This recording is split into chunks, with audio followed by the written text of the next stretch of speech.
22 davlat Sharq Turkistonda yig'ib olish lagerlari qamalgan Uyg'urlarning darhol qo'yib berilishini talab qilib maktub yozgandan keyin Xitoy buning qarta Saudiya Arabiston, Rossiya, Qatar va Falastin qatorliq 50 davlatning o'zini qo'llaganligini e'lon qilgan edi. Bloombergning xabar qilishicha, Qatar o'tgan oyda BDTga maktub yozib, Xitoyning Uyg'ur siyosatini qo'llagan 50 davlatning tizimligidan rasmiy chekinib chiqqanligini, Xitoyning bostirishlariga qarshi Uyg'urlarning yeni ekanligini e'lon qildi. Milyonlagan Uyg'ur ishsiz degan bahona bilan Xitoyning lagerida tutqun qilingan bir paytda Xitoy lager sirtida kuchli bir madaniyat qirg'inchiligi elib bormoqda. Erkin Osiyo radiosining xabar qilishicha, Xitoy doiralari Sharq Turkistonda sotsialistik yangi shahar qurish tashviqoti bilan Qarqashdagi xalq orasida Juma bozori deb bilingan bozor bo'yi yesining nomini Qizil bayroq yesiga o'zgartgan.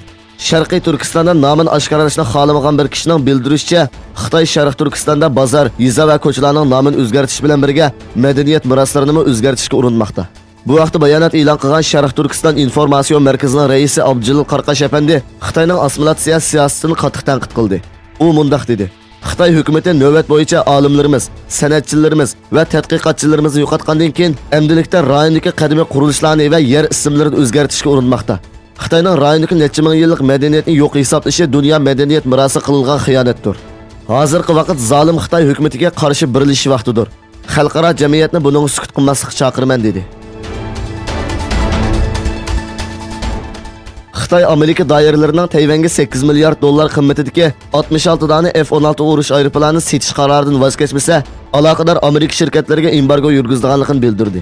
Xitoy Tashqi ishlar ministrligi bayonotchisi Geng Shuang Amerikaning Tayvanga urush aeroplanini setib berish qaroridan voz kechishi va Tayvan bilan bo'lgan barliq harbiy munosabatlarni to'xtatish lozimligini aytdi.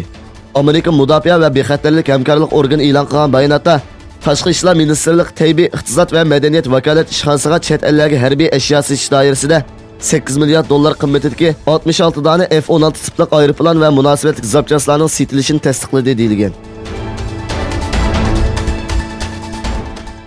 Hong Kongda Yuanlong metro bekatida o'tgan oyda yuz bergan zo'ravonlik voqealarini xotirlash uchun o'ltirish namoyish qilayotgan kishilar soqchilarning mudohalasiga uchirdi. Hong Kongda yuzlagan kishi 7-oyning 21-kuni Yuanlong metro bekatida namoyishchilar zo'rlik bilan mudofaa qilinganligiga qarshi namoyish qilish uchun metro stansiyasini ishg'ol qildi.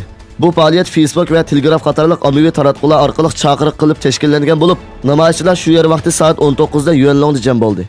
Namoyishchilar mustaqil Hong Kong, qaroqchi soqchi degandek shiorlarni to'ladi va metroning ba'zi yerlariga 21-iyuldagi voqeaga aloqador rasmlarni osdi va tomlag'i norozilik ifodalaydigan so'zlarni yozdi. Amerika prezidenti Trump Fransiya va Germaniyaga tahdid soldi. Trump Amerikaning minglagan Daesh a'zosini qo'lga tushirganligini bildirdi. Ve Avrupa bu kishilarni qaytarib olishi lozim. Agar qabul qilmasa, Amerikaning bu kishilarni kelgan joylariga qaytarib o'tishdan boshqa chorasi yo'q dedi. Trump Amerikaning necha ming kilometr yiroqlikdan Daesh bilan jang qilayotganligini, lekin rayonda uzun muddat turishini o'ylashmaganligini, Turkiyani o'z ichiga olgan rayon davlatlarining Daesh qarshi texim ko'p kurash qilishi lozimligini aytdi.